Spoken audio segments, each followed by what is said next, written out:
Қайырлы күн баршаңызға, менің каналыма қош келдіңіздер. Бүгін біз осындай жеңіл көйлекті 1 сағаттың ішінде тігетін боламыз. Менің каналыма тіркеліп, видеоны соңына дейін қараңыздар. Көйлекті тігу үшін бізге 2 метр мата қажет болады. Менің жағдайымда ол штапель матасы.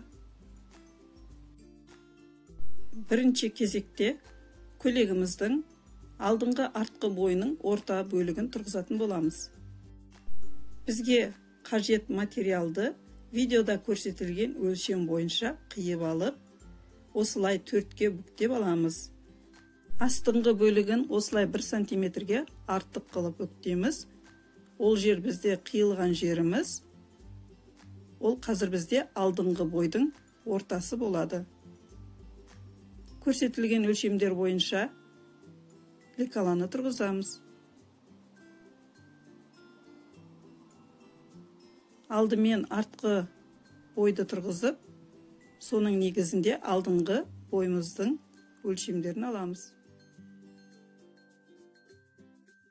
Бұл өлшем бойынша көйлектер бізде 46, 48, 50 өлшемдегі адамдарға жүреді.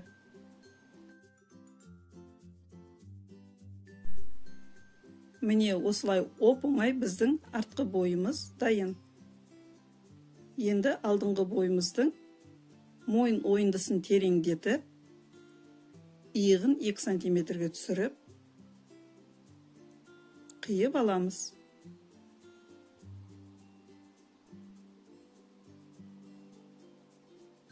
Алдыңғы бойдың алды бізде тігісі болады.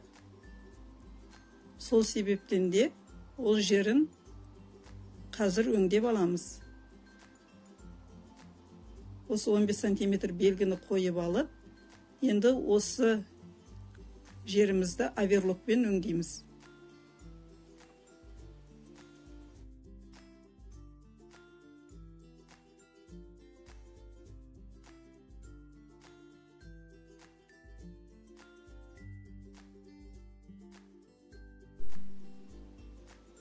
Оверлокпен өңдеп алып, енді бетпе-бет қойып, белгілеген жерге дейін түзу тігіс тігіп аламыз.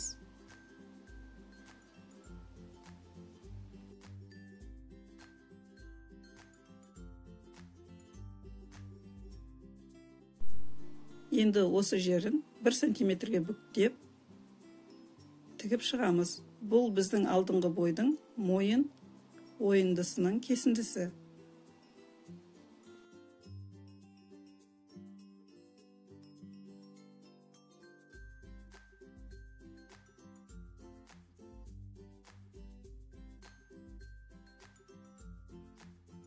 Міне алдыңғы бойды өңдеп алдық. Енді артқы бойды қосамыз.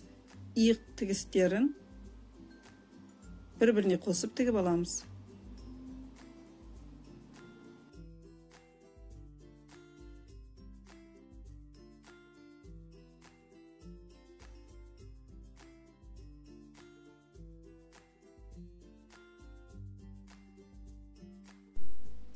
Бірінші қосып тігіп аламыз.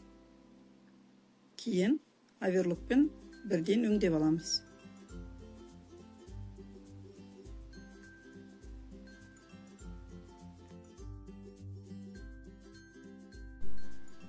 Міне бізде алдыңғы артқы бойдың ортаңғы бөлігі осылай дайын. Енді жеңімізді қиюға кірісейік. 72-де 72 сантиметр матадан 2 қабаттап бізге 2 данасы керек болады. Оны осы видеода көрсетілгендей ортасынан бүктеп, бүктелген жағынан 25 сантиметр нүкте белгілейміз, және жоғарыдан 16 сантиметр түсіреміз де, осы сызықтарды, нүктелерді бір-біріне қосамыз. Қосып, қиып аламыз. Ол біздің жеңіміз. Үстіңгі жалпақ жағын алдыңғы артқы бойдың орта бөлігіне жалғайтын боламыз.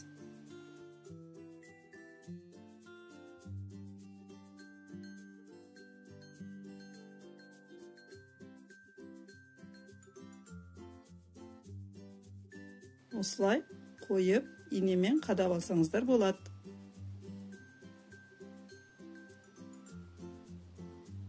Осы жерін қосып, машинкамен тігіп аламыз. Және бірден оверлокпен өңдеп аламыз.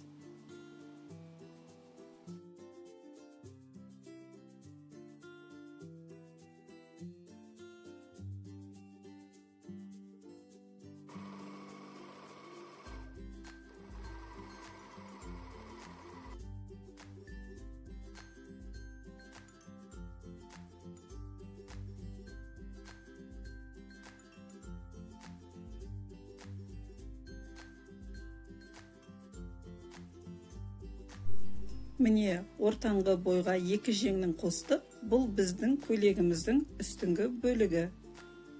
Енді көйлегіміздің етегін қиып дайындаймыз.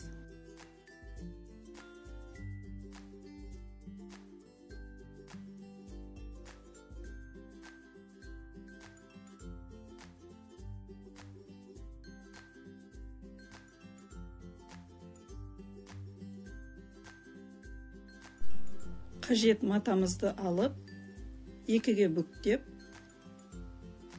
қиып аламыз. Екі бөлік қылып қиып аламыз. Осы матаның үсті жағынан жиыруға тігіс жүргіземіз. Екі қатар тігіс жүргізіп аламыз. Біздің матамыздың жиырған жері әдемі көріну үшін.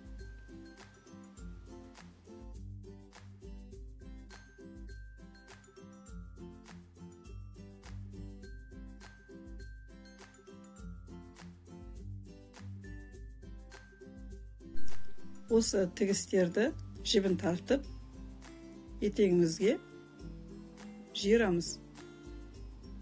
Бір келкі қылып әдемі қылып жиырып, үстіңгі бойға қосып аламыз. Иненің көмегімен келтіріп қосып аламыз да, машинаның көмегімен тігіп шығамыз.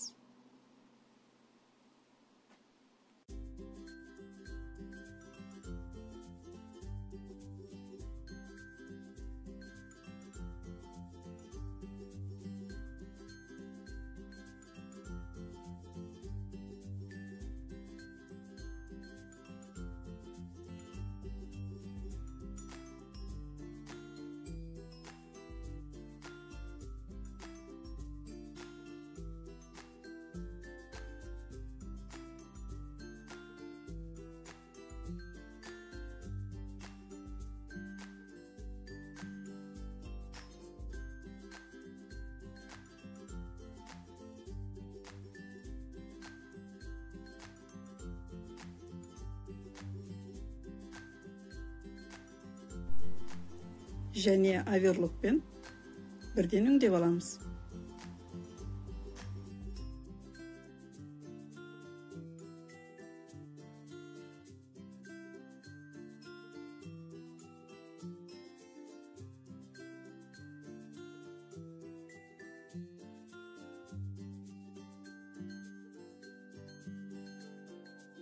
Көйлегіміздің үстіңгі бөлігімен етегін қосып алдық.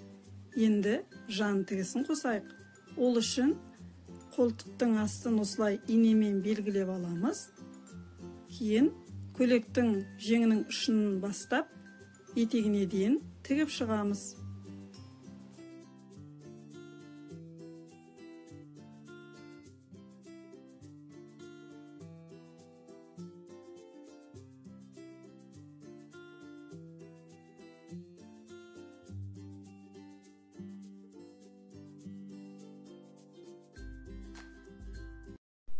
Жан тігісін тігіп болғаннан кейін жеңіміздің ұшын қайтарамыз.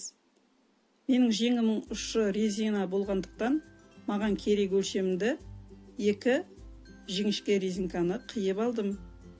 Және осылай қосып алып, бірден жеңімізге қосып тігетін боламыз.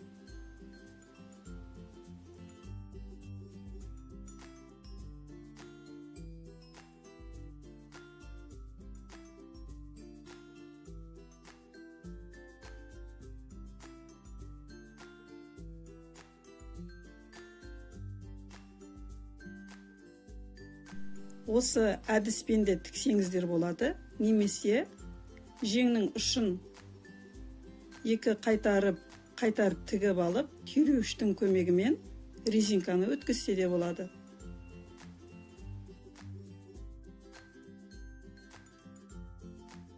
Осымен біздің жеңіміздің ұшы дайын. Ендігі кезекте мойнымызды өңдейміз. Мойын ойындысы бізде айналдырғанда 40 сантиметр. Сол себептен де мен мойынға айналдырып тігетін баудың ұзындығын 80 сантиметр қылып алдым. Осылай қалған қалдықтардан екі ұзындық, 40-40 сантиметрден екі ұзындық кесіп алдым. 40 сантиметр бауды мойын ойындысына айналдырып тігіп шығамыз. Екі ұшынан 20-20 сантиметр бізді баудың байлауына қалдырамыз.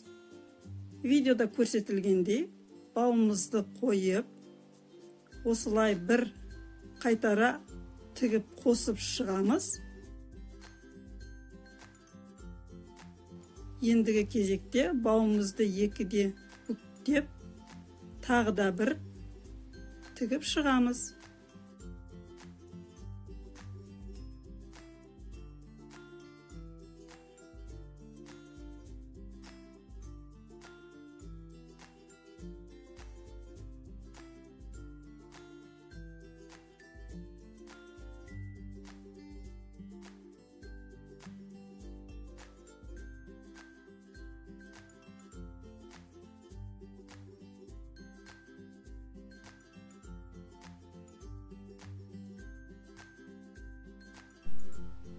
Баудың екі ұшын түйіп қойсаңыздар, немесе моншақ өткізіп қойсаңыздар, әдемі болады.